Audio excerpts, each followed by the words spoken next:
Merci, Monsieur le Ministre. La parole est à Monsieur Fuchs pour Monsieur Bourlange, je crois, du groupe Mouvement démocrate et apparenté. C'est exact. C'est une question de Jean-Luc Bourlange qui s'adresse à Jean-Yves Le Drian en sa qualité de ministre des Affaires européennes.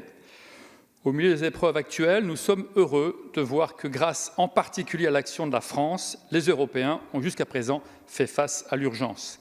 Les États membres ont su, sans délai, s'affranchir pragmatiquement des contraintes budgétaires que la récession en cours rendait contre-productive.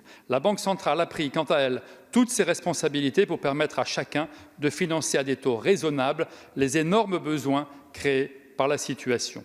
Bien plus, l'Union a pris de l'avance en s'attachant à réfléchir dès maintenant aux exigences du jour d'après. Je vise en particulier la volonté de fonder sur de nouvelles bases l'action du mécanisme européen de stabilité et celle de mettre en place un fonds de reconstruction de nos économies. Je pense aussi à la nécessité de faire franchir un budget de l'Union un double saut qualitatif et quantitatif.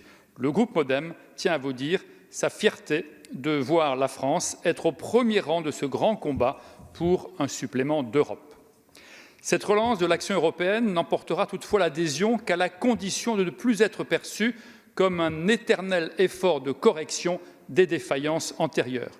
Il lui faut devenir un vecteur d'une véritable innovation collective ambitieuse et solidaire. Ni le mécanisme européen de stabilité d'hier, ni les eurobonds version canal historique ne peuvent être un modèle pour demain. Pour fonder sur des bases solides une stratégie commune de réparation économique et sociale, ne pensez-vous pas, Monsieur le Ministre, qu'il est devenu inévitable de clarifier le pacte de subsidiarité et de solidarité qui nous unit? Dire que chacun doit faire seul et faire avec les autres est devenu un impératif catégorique. En ces temps de tragédie, la France n'a-t-elle pas le devoir, pour parler comme Malraux, d'aider l'Europe à prendre conscience de la grandeur qu'elle ignore en elle? Merci, chers collègues. La parole est à Monsieur Jean-Yves Le Drian, ministre de l'Europe et des Affaires étrangères. Oui, monsieur le député, Jean-Louis Bourlange a raison. L'Europe est au rendez-vous. Il y a eu un petit peu de mal au démarrage, mais elle est vraiment au rendez-vous parce que jamais il n'y a eu une telle mobilisation de tous les instruments disponibles, de tous les outils disponibles et à un niveau jamais atteint. Vous les avez cités, que ce soit la Banque centrale européenne, que ce soit la Banque européenne d'investissement, que ce soit le mécanisme européen de stabilité. Oui, l'Europe est au rendez-vous. Et au-delà de ces outils, la réponse européenne est elle-même au-delà de ce que certains considéraient jusqu'à il y a peu de temps comme impossible, voire même irresponsable.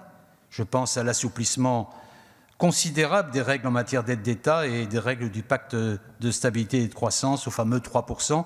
L'Europe a su s'affranchir dans cette période dramatique des tabous et des dogmes. Mais vous avez raison, Jean-Luc Bourlange a raison, cela ne suffit pas, il faut aller beaucoup plus loin.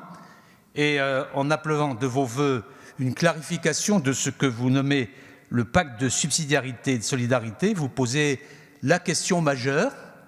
L'Europe est-elle capable de se réinventer ou est-elle seulement vouée à réagir aux événements qu'elle subit et à n'avancer que lorsqu'elle est confrontée à une crise, comme on a souvent coutume de le dire? Et notre réponse est claire. La crise que nous vivons, je le dis parce que j'en suis intimement convaincu, doit être pour l'Union un accélérateur de refondation. Un accélérateur de refondation pour que, à la sortie de cette crise, cette refondation permette à l'Europe d'être à la fois plus solidaire, plus pragmatique, plus réactive, mais aussi plus souveraine et surtout qu'elle soit consciente, puisque vous citez Malraux, de sa puissance qui doit s'imposer et dont elle doit être elle-même très fière. Alors dans ce cadre-là, le grand test de demain, ce sera effectivement la mise en œuvre du fonds de relance qui a déjà été initié par la réunion de l'Eurogroupe. J'espère que lors de la réunion du Conseil européen du 23 avril, ce sera acté.